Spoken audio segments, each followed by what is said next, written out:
Assalamualaikum warahmatullahi wabarakatuh. Selamat pagi, siang atau malam kepada Bapak Ahmad Sofyan SHI MH. Perkenalkan, nama saya Abelia Harunisa dengan NIM 2321508016. Saya dari Prodi Hukum Keluarga Fakultas Syariah. Di sini saya akan membuat video untuk tugas ujian tengah semester dengan judul Fatwa tentang bedah plastik yang diterbitkan oleh Komisi Fatwa Majelis Ulama Indonesia atau MUI nomor 11 tahun 2020. Baik, yang pertama, pendahuluan. Langsung ke latar belakang. Perkembangan teknologi medis dan estetika telah membawa dampak signifikan dalam kehidupan masyarakat modern. Salah satu inovasi yang semakin populer adalah bedah plastik, yang tidak hanya terbatas pada tujuan rekonstruksi, tetapi juga untuk kepentingan estetik. Bedah plastik kini banyak dilakukan oleh berbagai kalangan dengan beragam maksud, mulai dari memperbaiki cacat lahir hingga meningkatkan penampilan fisik. Namun, dengan meningkatnya popularitas ini, muncul pertanyaan dari kalangan masyarakat mengenai hukum dan etika bedah plastik dalam konteks syariat Islam. Praktik bedah plastik dapat dibedakan menjadi dua kategori utama: bedah plastik rekonstruksi dan bedah plastik estetika atau estetik. Bedah rekonstruksi bertujuan untuk mengembalikan fungsi dan bentuk sebagian tubuh yang tidak normal atau cacat, misalnya pada kasus bibir sumbing atau cedera akibat kecelakaan. Sementara itu, bedah plastik estetik bertujuan untuk mengubah penampilan fisik menjadi lebih menarik, seperti memancungkan hidung atau mengencangkan kulit. Masyarakat perlu memahami batasan-batasan yang ada dalam menjalani prosedur ini agar tidak terjebak dalam praktik yang bertentangan dengan nilai-nilai agama. Majelis Ulama Indonesia atau MUI sebagai lembaga yang berwenang dalam memberikan fatwa dan pedoman hukum bagi umat Islam merasa perlu untuk menetapkan fatwa mengenai bedah plastik. Fatwa ini diharapkan dapat menjawab pertanyaan yang muncul di masyarakat dan memberikan pedoman yang jelas agar tindakan bedah plastik dapat dilakukan sesuai dengan prinsip-prinsip syariat Islam. Tujuan penetapan fatwa ini untuk memberikan panduan hukum yang jelas mengenai praktik bedah plastik. Yang pertama, memberikan pemahaman, menyediakan pemahaman yang mendalam tentang hukum bedah plastik, baik yang bersifat rekonstruksi maupun estetik, agar masyarakat dapat membuat keputusan yang bijak dan benar. Yang kedua, menegaskan batasan-batasan yang ada dalam praktik bedah plastik agar tidak terjadi penyimpangan dari nilai-nilai agama, terutama dalam konteks estetika yang dapat mengubah ciptaan Allah. Yang ketiga, mencegah terjadinya penyalahgunaan praktek bedah plastik yang dapat membahayakan kesehatan dan keselamatan masyarakat. Dan yang terakhir, yaitu keempat, mengatur praktik medis, yaitu memberikan arahan bagi tenaga medis agar dapat menjalankan praktik bedah plastik, selalu memperhatikan kemaslahatan pasien dan mematuhi pedoman syariat. Baik, yang kedua, masuk kepada ayat Al-Quran yang ada dalam fatwa. Terdapat ayat Al-Quran yang terkandung dalam fatwa bedah plastik ini, salah satunya surah At-Tin, yaitu artinya, sesungguhnya kami telah menciptakan manusia dalam bentuk yang sebaik-baiknya. Ayat ini menjelaskan bahwa Allah Subhanahu wa taala menciptakan manusia dengan sebaik-baik bentuk dan keindahan. Dalam konteks fatwa bedah plastik, ayat ini memberikan landasan bahwa tindakan memperbaiki atau mengembalikan bentuk tubuh manusia yang cacat, seperti pada kasus rekonstruksi, adalah suatu upaya untuk kembali kepada fitrah yang telah ditetapkan oleh Allah. Hal ini menunjukkan bahwa memperbaiki kecacatan bukan hanya diperbolehkan, tetapi juga merupakan bentuk penghormatan terhadap ciptaan Allah. Fatwa MUI menekankan bahwa bedah plastik rekonstruksi seperti untuk memperbaiki bibir sumbing atau cacat lahir lainnya adalah tindakan yang sah dan diperbolehkan dalam Islam.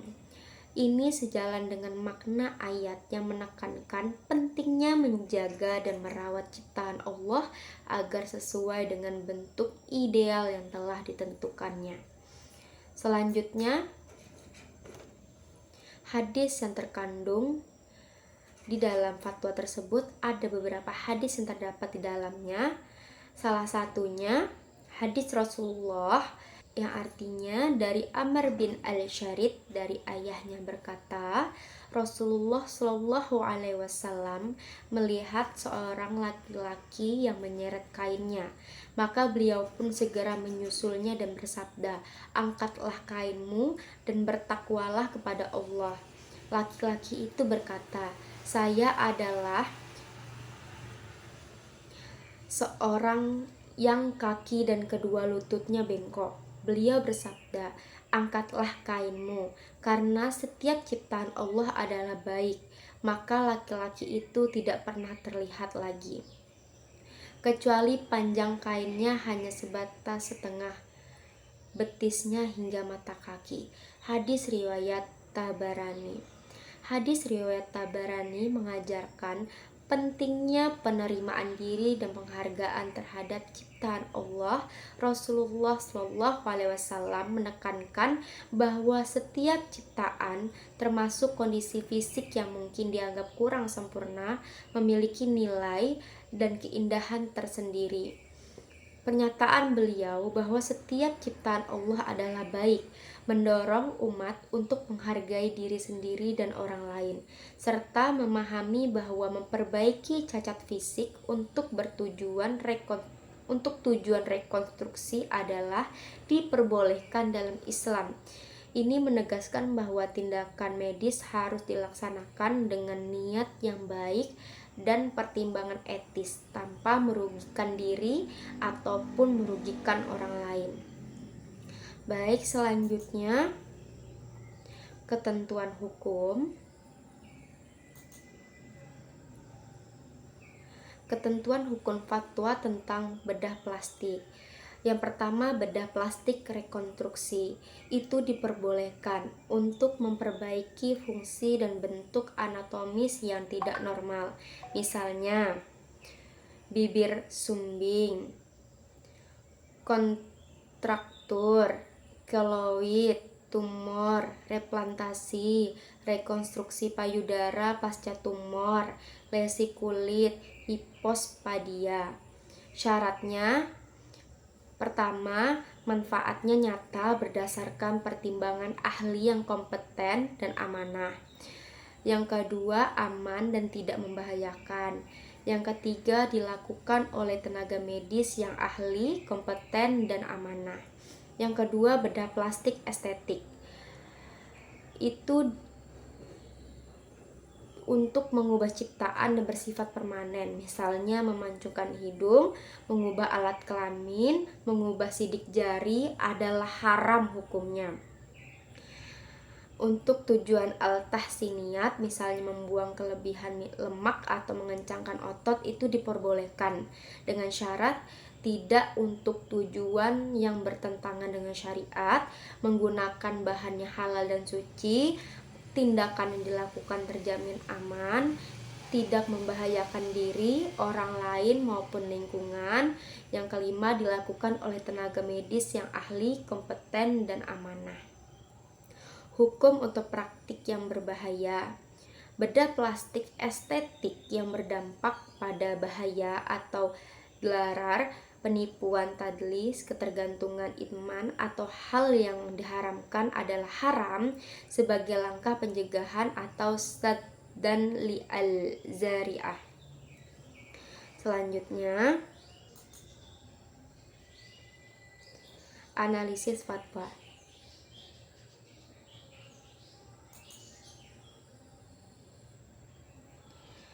Fatwa Majelis Ulama Indonesia atau MUI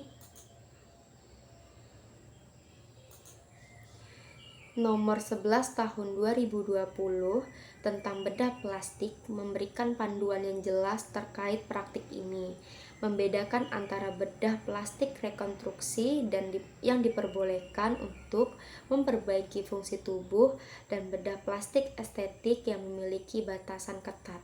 MUI menekankan bahwa tindakan medis harus dilakukan dengan niat baik dan mempertimbangkan manfaat serta risiko.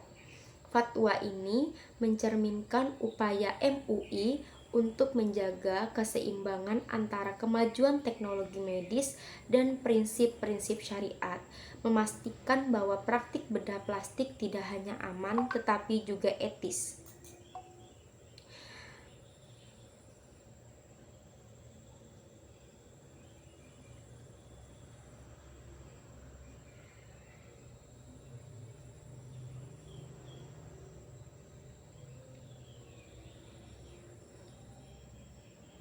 Fatwa juga menegaskan bahwa bedah plastik rekonstruksi seperti untuk memperbaiki bibir sumbing atau kelainan lainnya diperbolehkan selama memenuhi syarat-syarat tertentu seperti manfaat yang nyata dan dilakukan oleh tenaga medis yang kompeten.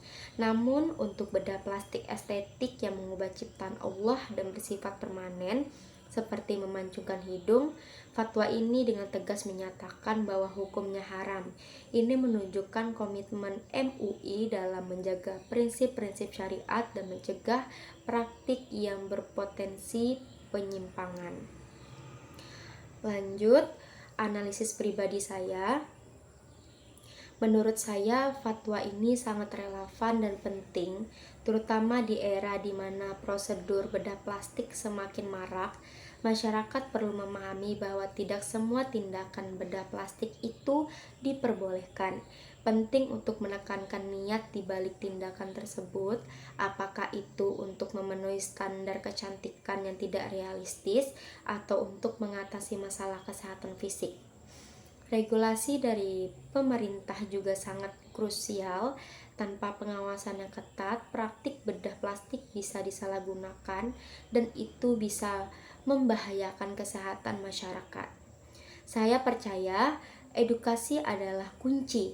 Masyarakat harus diajari untuk memahami batasan dan potensi risiko dari setiap prosedur bedah. Diskusi antara ulama, tenaga medis, dan masyarakat juga sangat penting. Ini bukan hanya tentang mengikuti fatwa, tetapi juga menciptakan kesadaran dan pemahaman yang lebih dalam mengenai kesehatan dan etika. Dengan cara ini, kita bisa memastikan bahwa praktik bedah plastik dilakukan dengan aman dan sesuai dengan nilai-nilai agama yang kita anut.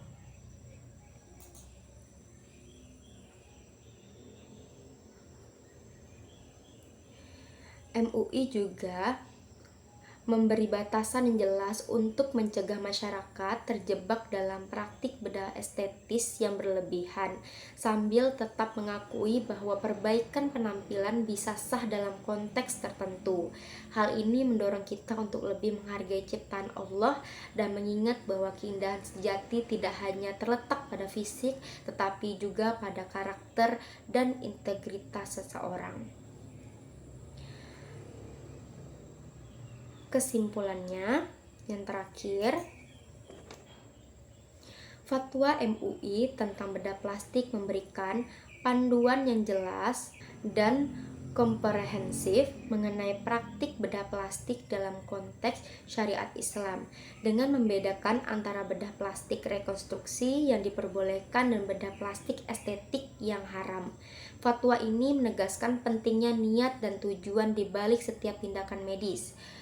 Masyarakat diharapkan memahami bahwa bedah plastik bukan hanya soal penampilan, tetapi juga melibatkan aspek kesehatan dan moral.